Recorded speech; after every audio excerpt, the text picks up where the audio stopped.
Madame, Monsieur, bonjour et bienvenue en direct sur le plateau de La Voix est libre en Bourgogne. 3 chiffres pour introduire cette émission, 3 chiffres issus d'un sondage Ipsos publié mercredi par Le Monde, Sciences Po et la Fondation Jean Jaurès.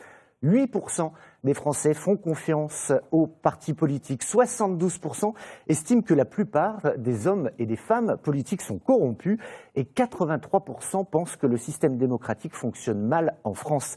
Alors c'est de cette défiance dont nous allons parler dans cette émission avec nos 4 invités. Laurent Grandguillaume, bonjour. Bonjour. Vous êtes député socialiste de Côte d'Or et vous avez sorti jeudi un livre intitulé « La gauche a perdu sa boussole, offrons-lui un GPS » et dans lequel vous parlez notamment de cette défiance. Jean-Baptiste Lemoyne, bonjour. Bonjour. Vous êtes sénateur de Lyon et vous présidez la fédération du parti Les Républicains dans ce département. Yves Kemener, bonjour. Bonjour. Vous êtes le délégué régional de Nous Citoyens. Alors, c'est un mouvement qui propose de s'affranchir un peu des partis traditionnels, on va dire, et qui lance avec d'autres la primaire des Français en vue de la présidentielle de 2017. Et puis Lilian Noireau, bonjour. Vous êtes conseiller régional Front National, très tôt engagé dans la vie politique. Vous êtes également conseiller municipal à Monceau-les-Mines. Tout à fait.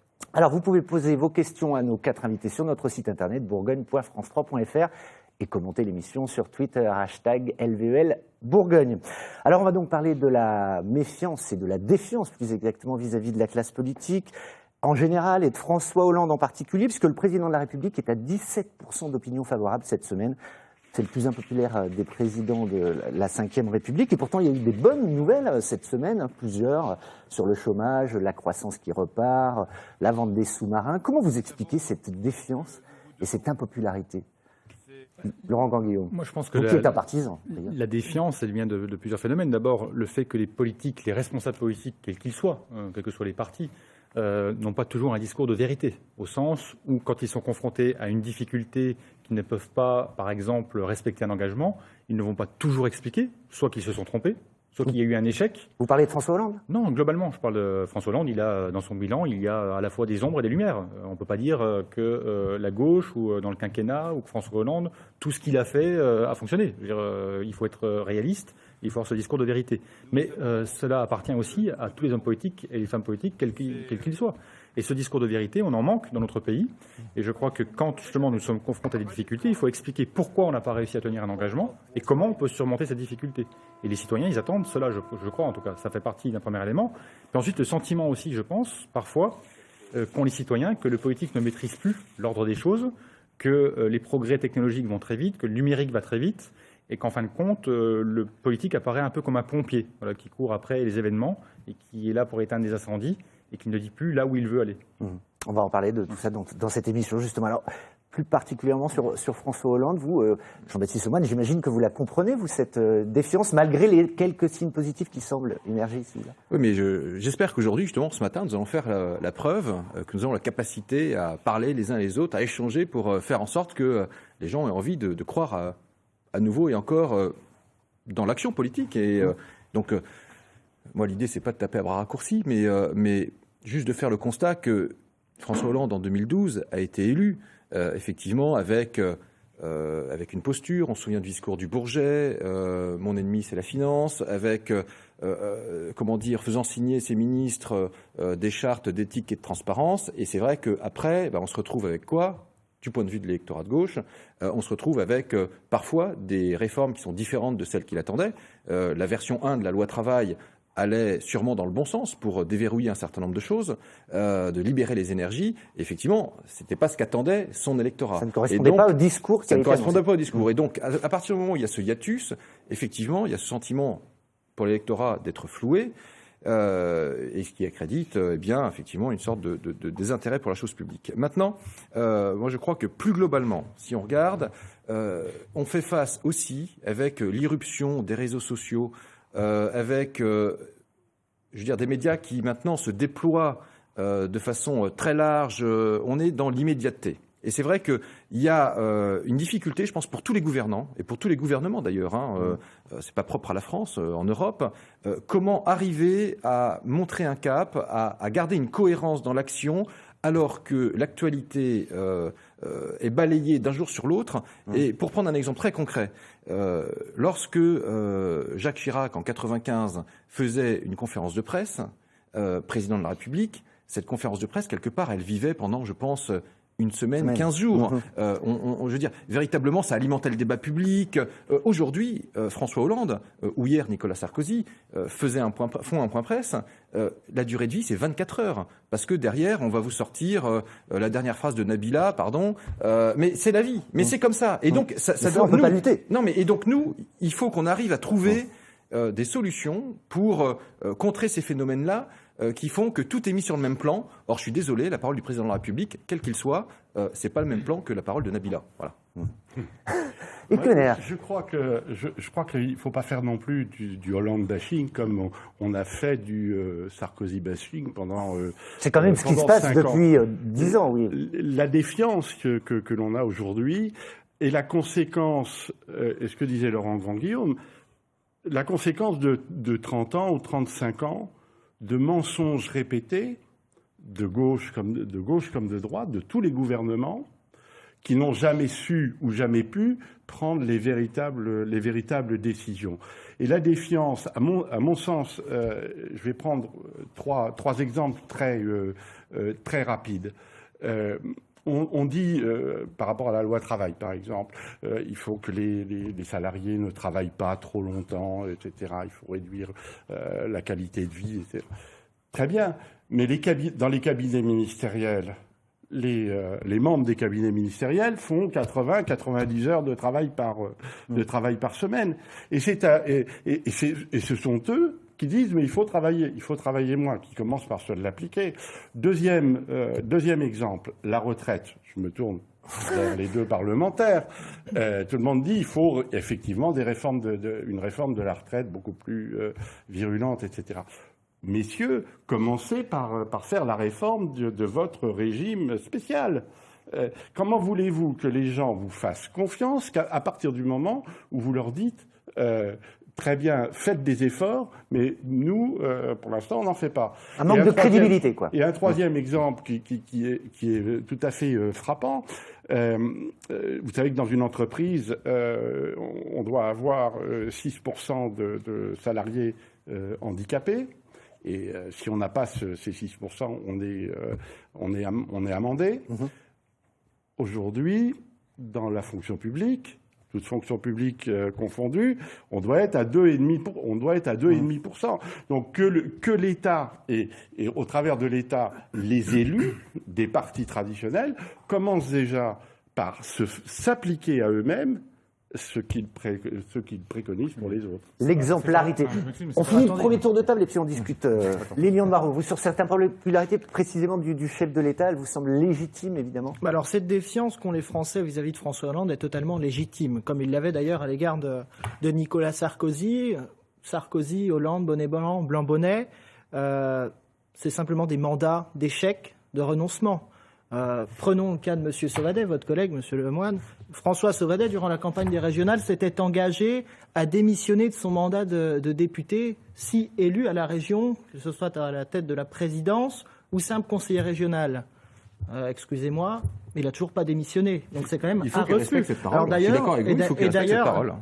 d'ailleurs, j'invite tous les Bourguignons et les Franc-Comtois qui nous regardent à se rendre sur le site change.org et de signer la pétition qui a été lancée par Sophie Montel pour exiger la démission de M. Sauvadet. C'était déjà de ses engagements. Un renoncement légitime et une défiance tout à fait légitime vis-à-vis des partis traditionnels dits de gouvernement, comme vous aimez les appeler. M.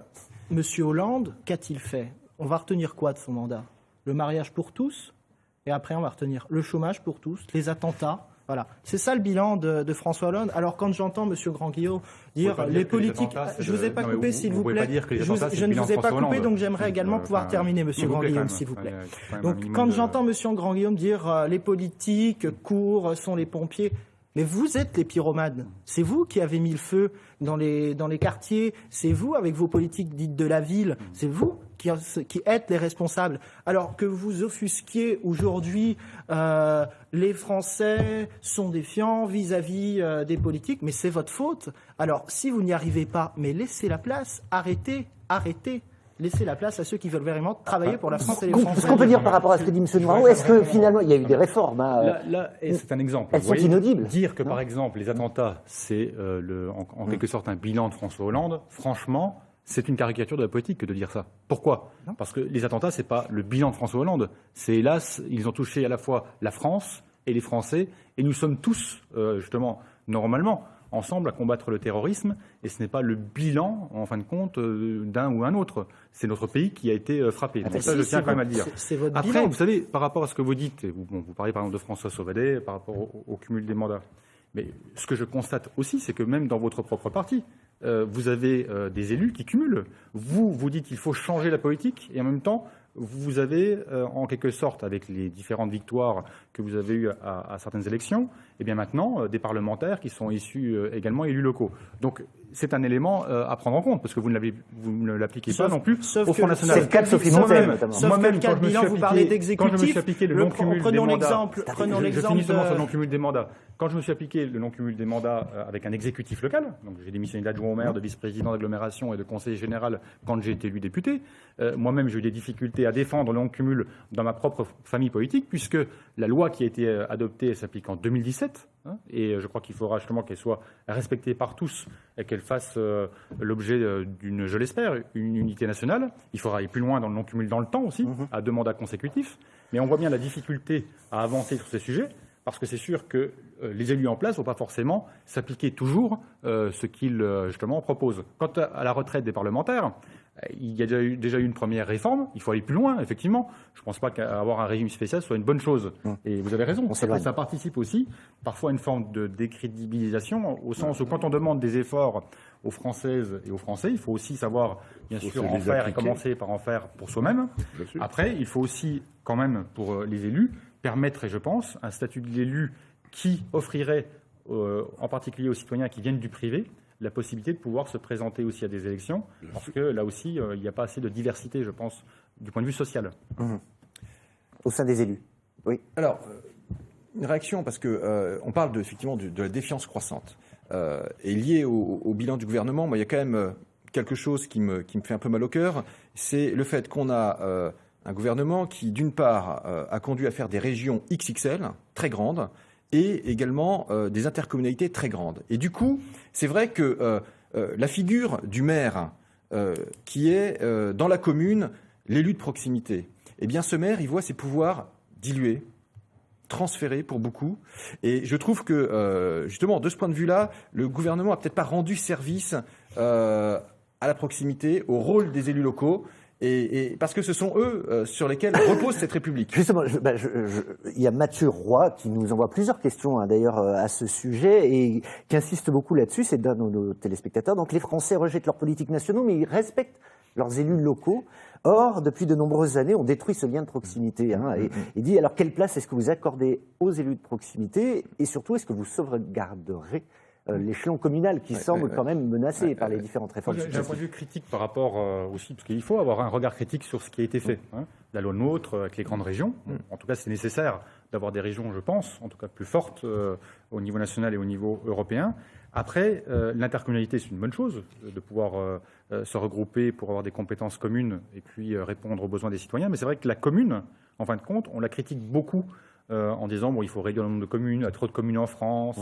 Ça fait partie de notre histoire et en plus, c'est un lien effectivement de proximité. Donc il faut la garder. Et je crois qu'il faut la garder. Après, que des communes décident ensemble de fusionner, c'est leur choix. Ça, c'est démocratique, elles font le choix de le faire. Mais je crois que la commune, effectivement, c'est un échelon de proximité. Elles sont souvent poussées à le faire. Ce dont on manque aujourd'hui dans notre pays, ce sont des médiations justement sociales dans les territoires, là où parfois, l'éducation populaire a reculé, les liens ont reculé. Et je pense que la commune, c'est vraiment le lieu de la médiation. Une réponse très rapide, sauf que en matière de collectivités locales, et là je parle plutôt des communautés d'agglos, c'est la ville-centre en fait qui détient la totalité du pouvoir. Et c'est là où les citoyens se sentent bernés, que ça soit les à peu près 70 conseillers communautaires de la ville de Dijon.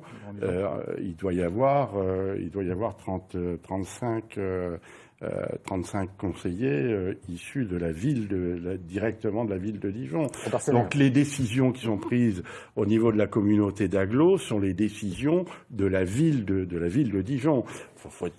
Et c'est pas simplement à Dijon. À Besançon, c'est pareil.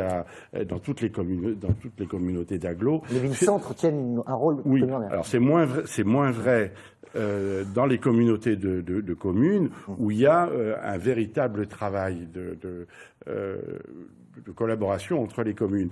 Mais cette loi NOTRe, elle a été créée par des Parisiens.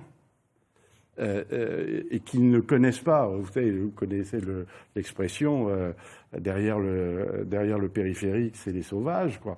Mais c'est des gens, la plupart du temps, qui ne connaissent pas la réalité de la ruralité, comme le département de Lyon, par exemple. Ah, mais on a quand même 577 députés, me semble-t-il, un certain nombre de sénateurs qui ont voté. Oui, après. mais quand on habite dans la puisée, voulez-vous me dire qu'est-ce que l'on a de commun avec quelqu'un qui habite dans le sud Revermont du Jura? Rien du tout en commun, ni culturellement, ni économiquement. Il n'y a absolument rien en commun. Donc comment voulez-vous que les citoyens, et moi je reviens sur le sondage que vous avez cité au départ, comment voulez-vous que les citoyens et un quelconque intérêt aujourd'hui pour la chose publique, pour la République. Et pourtant, c'est notre travail de tous les jours. Alors, donc, moi, je suis né à Besançon, je vis à Dijon et j'ai vécu à Mont-sur-les-Mines. Vous voyez, donc, et en fait, je pense qu'il y a quand même des éléments communs entre la Bourgogne et la Franche-Comté. Et je crois que le fait que cette grande région, elle construise un projet commun, qu'elle avance de concert entre des territoires ruraux, urbains et périurbains, pour moi, c'est un beau projet. C'est pas trop notre sujet du jour, quand même. Pour répondre encore à Monsieur Grand-Guillaume, ça m'étonne de la bouche d'un élu socialiste de parler de la commune, puisque je vous rappelle quand même que la loi NOTRe, c'est simplement la landerisation. Vous avez subi et appliqué le dictat bruxellois, alors que nous, au Front National, on défend quand même l'identité locale et un triptyque qui est simple et qui fonctionne, s'il vous plaît. C'est la commune, le département et la nation, l'État. Les intercommunalités, c'est quoi? C'est simplement des gabegies, c'est on donne de l'argent, on place les copains. Monsieur a perdu l'élection municipale, je vais vous prendre le cas de Monceau-les-Mines, parce que vous n'arrêtez pas de citer Monceau. D'ailleurs, je vous invite à revenir à Monceau, vous verrez comme notre ville est régulièrement. Donc, à Monceau-les-Mines, on a le cas de la mairie socialiste, de l'ancien maire, M. Mathus, qui a été battu.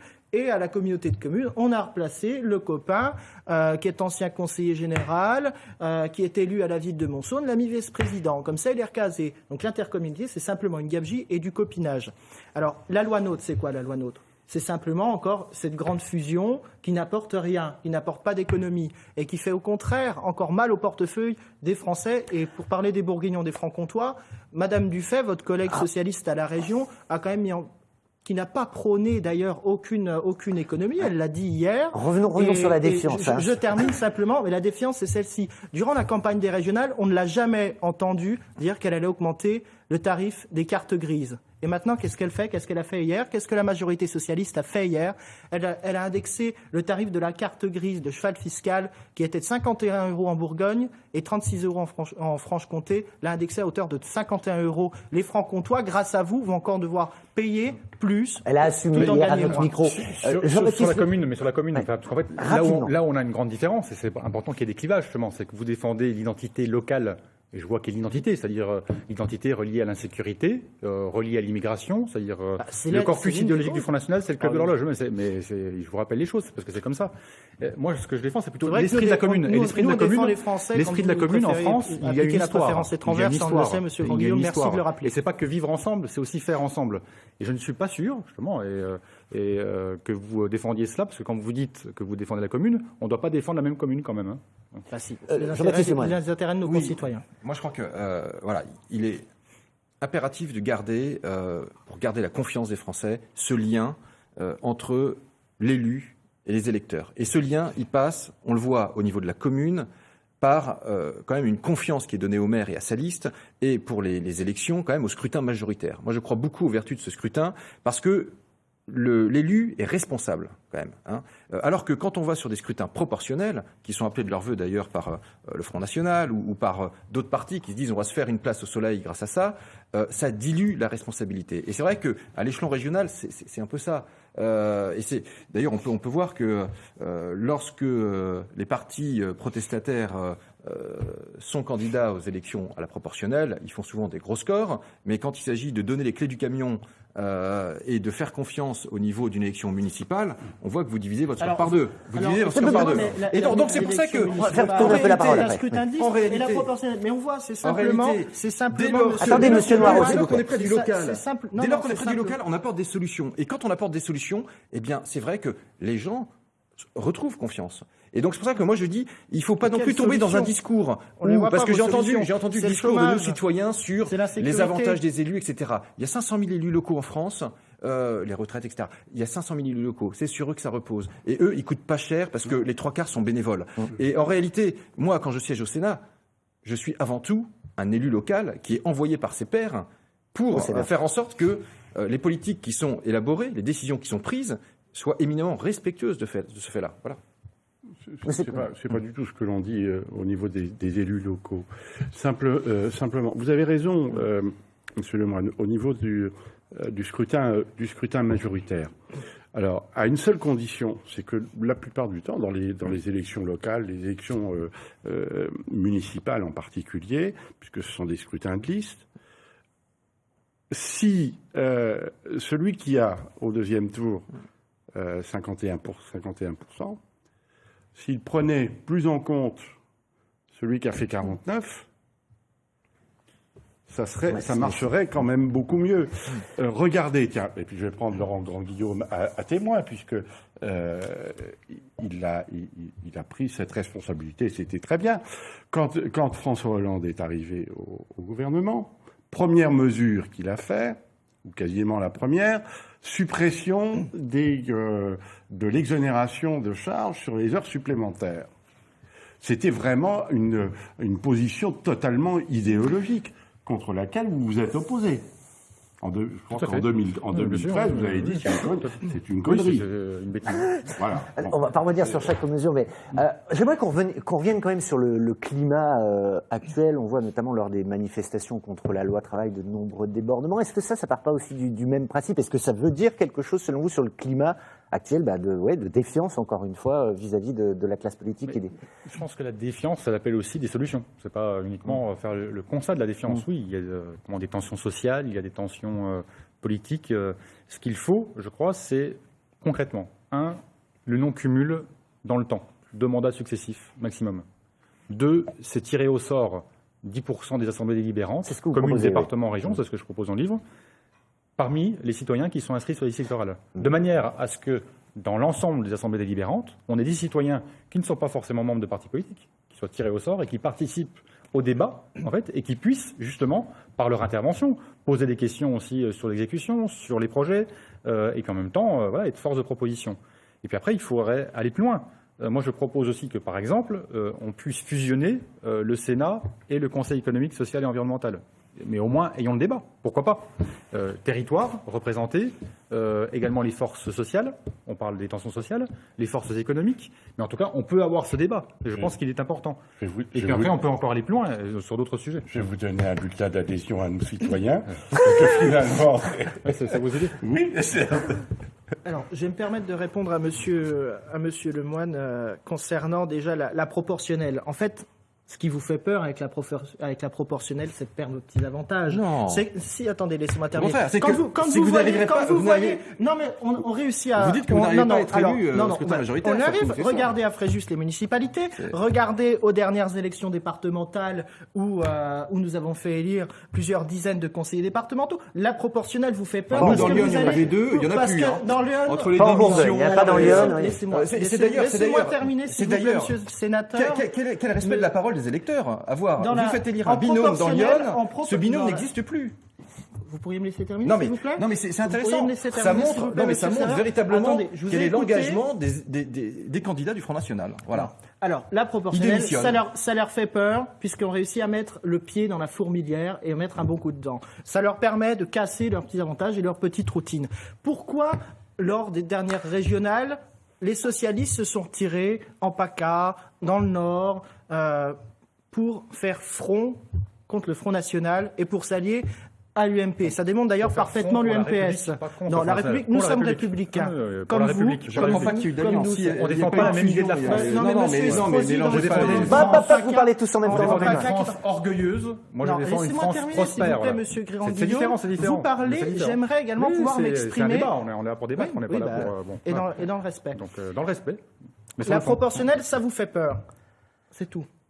Bon, Pourtant, d'accord. c'est Mais le non, mais meilleur, regardez, c'est pourtant vous c'est le voyez, meilleur la moyen. proportionnelle, c'est pourtant non, mais la proportionnelle, ça conduit à quoi Non, attendez, Ça conduit laissez-moi terminer, s'il justement vous plaît. à ce que, eh bien, on ait des élus, Ben, ok, les élus fort qui sont sympathiques, mais qui se contentent juste de débiter l'argumentaire Bah, de pour leur l'instant, siège pour national. l'instant, Moi, ce l'argumentaire, que c'est je vous qui souhaite, débitez, c'est et plutôt vous me des le élus laissez locaux qui sont enracinés, qui justement ont fait leurs preuves sur le terrain. Je suis le monde. Et ont des actions concrètes à leur terminer, agir. monsieur Voilà. Nadal. Attendez, Une question, mais vous pardon. connaissez quand même Les le débat responsables- où chacun peut écoutez-moi, s'exprimer. Les Où on est où, là responsables du Front National qui Mais cumulent laissez- des mandats, d'accord. Moi, je me laissez-moi suis appliqué le terminer, non-cumul des monsieur le mandats. député. Est-ce que vos élus du Front National Laissez- sont prêts à s'appliquer le non-cumul des mandats Laissez-moi- sans attendre la loi? Laissez-moi Oui ou non? m'exprimer. Oui ou non? Nous sommes sur un plateau Parce télé. qu'en fait, Oui, vous avez alors, des où s'il nous vous plaît. représentons Mais chacun la réalité, des le réel. bourguignons, des francs-comtois Le et des réel. Français. Donc laissez-moi Êtes-vous terminer. Alors, prêt à terminez les appliquer- Laissez-moi êtes-vous terminer. prêt à appliquer Terminez, ce que mais vous défendez? rapidement. Faites-le- Terminez, faites-le mais respecter. rapidement. Oui, non, mais mais est-ce si que je vous êtes prêt à pourrais appliquer ce que vous défendez? m'exprimer, je pourrais également Est-ce que vous êtes prêt terminer, à monsieur. appliquer ce que Grandillon. vous Attendez, Laurent défendez? Gandier, s'il vous plaît. Est-ce que Donc, vous êtes prêt à l'appliquer?